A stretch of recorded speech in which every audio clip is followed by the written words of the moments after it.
Welcome to Apoorva's Nalabagam. இன்றைக்கி நம்ம வெங்காயம் தக்காளி எதுவுமே இல்லாமல் சிம்பிளாக ஒரு 10-15 நிமிஷத்துக்குள்ளே பண்ணக்கூடிய அருமையான ஒரு தொக்கு தான் எப்படி பண்ணுறதுன்னு பார்க்க போகிறோம். இது இட்லி, தோசை, சப்பாத்தி எல்லாத்துக்குமே ரொம்ப பொருத்தமாக இருக்கும். டேஸ்ட் ரொம்பவே அருமையாக இருக்கும். ரொம்ப சிம்பிளாகவும் இருக்கும். வாங்க இப்போ எப்படி பண்ணலான்னு பார்க்கலாம். அதுக்கு ஒரு இடி உரல் வச்சுட்டு அதில் ஒரு 20-25 பல் பூண்டு இருக்கும். 2 பெரிய சைஸ் பூண்டு தோல் எடுத்துகிட்டு வச்சுருக்கிறேன். அதை சேர்த்துட்டு அந்த பூண்டை 1-2 அந்த மாதிரி தட்டி எடுத்துக்கோங்க.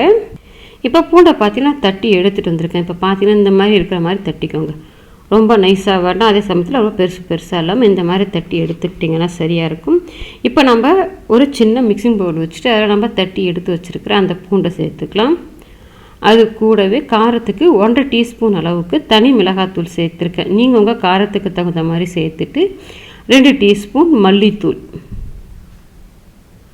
அது கூடவே தேவையான அளவுக்கு உப்பு, 1/4 ஸ்பூன் மஞ்சத்தூள், இது எல்லாத்தையும் சேர்த்துட்டு ஒரு 1/4 கப் அளவுக்கு தண்ணி சேர்த்துக்கோங்க. தண்ணி அதிகம் சேர்க்க வேண்டாம், குறைவாக சேர்த்துட்டு இது எல்லாத்தையும் ஒன்றா சேர்த்து நல்லா மிக்ஸ் பண்ணி எடுத்துக்கோங்க. நம்ம டைரெக்டாக அப்படி எண்ணெயில் சேர்த்தோம்னா கரிஞ்சு போயிடும். இந்த மாதிரி சேர்த்து கலந்து எடுத்து வச்சுக்கோங்க. இந்த மாதிரி நல்லா சேர்த்து கலந்து எடுத்து வச்சிட்ட பிறகு இப்போ அடுப்பில் ஒரு இண்டாலியம் கடாய் வச்சுருக்கேன். இப்போ இந்த கடாய் கூட பார்த்திங்கன்னா நம்மக்கிட்ட இண்டாலியமில் சப்பாத்தி உருட்டுற மனை, மிளகு சீரகம் இடிக்கிற இடி உரல், அது கூடவே பார்த்திங்கன்னா இண்டாலியமில் தோசைக்கல், புடி உள்ளது புடி இல்லாதது ரெண்டுமே நம்மக்கிட்ட சேலுக்கு அவைலபிளாக இருக்குது. இது எல்லாமே உங்களுக்கு வேணும்னு நினச்சிங்கன்னா ஸ்க்ரீனில் நான் கொடுக்குற நம்பருக்கு வாட்ஸ்அப் பண்ணுங்கள். டீட்டெயில்ஸ் சென்ட் பண்ணுறேன். வேணுன்றவங்க ஆர்டர் பண்ணிவிட்டு வாங்கிக்கலாம். இப்போ இந்த கடாயில் ஒரு 3 டேபிள் ஸ்பூன் அளவுக்கு எண்ணெய் சேர்த்துக்கோங்க.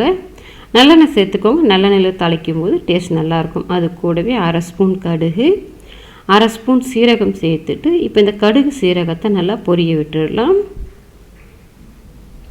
இப்போ இந்த கடுகு சீரகம் நல்லா பொரிஞ்ச பிறகு நம்ம ஏற்கனவே ரெடி பண்ணி வச்சுருக்கிற அந்த பூண்டு மிளகாத்தூள் பேஸ்ட்டு இதில் சேர்த்துட்டு அடுப்பை சிம்மில் வச்சுக்கோங்க. சிம்மில் வச்சுட்டு ஒரு 5 நிமிஷத்துக்கு வதக்கி விட்டிங்கன்னா இது எல்லாத்தோட பச்சை வாசனை எல்லாமே நல்லா போயிட்டு வதங்கி வந்துடும். ஒரு 5 நிமிஷத்துக்கு சிம்லேயே வச்சு வதக்கி விடுங்க.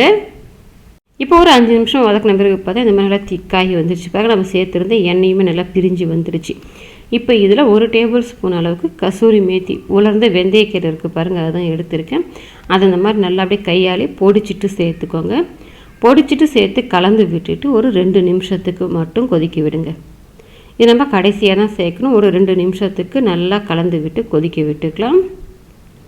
இப்போ ஒரு 2 நிமிஷத்துக்கு நல்லா கலந்து விட்ட பிறகு கடைசியாக அடுப்பை ஆஃப் பண்ணிவிடுங்க. அடுப்பை ஆஃப் பண்ணிவிட்டு 1/2 லெமன் ஜூஸ் புழிஞ்சு விட்டுக்கோங்க. நீங்கள் அடுப்பு எரியும் போதே லெமன் ஜூஸ் புழிஞ்சு விட்டுட்டிங்கன்னா கொதிச்சு போய் கசந்து போன மாதிரி ஆகிடும். அடுப்பை ஆஃப் பண்ணி லெமன் ஜூஸ் சேர்த்து கலந்து விட்டுட்டிங்கன்னா நமக்கு நல்லா அருமையான பூண்டு தொக்கு ரெடி ஆகிடுச்சு. இது நீங்கள் சப்பாத்தி, இட்லி, தோசை எல்லாத்துக்கூடமே ரொம்பவே அருமையாக இருக்கும். ட்ரை பண்ணி பாருங்கள். ட்ரை பண்ணி பார்த்துட்டு எப்படி வந்ததுன்றதை கமெண்ட் செக்ஷனில் சொல்லுங்கள்.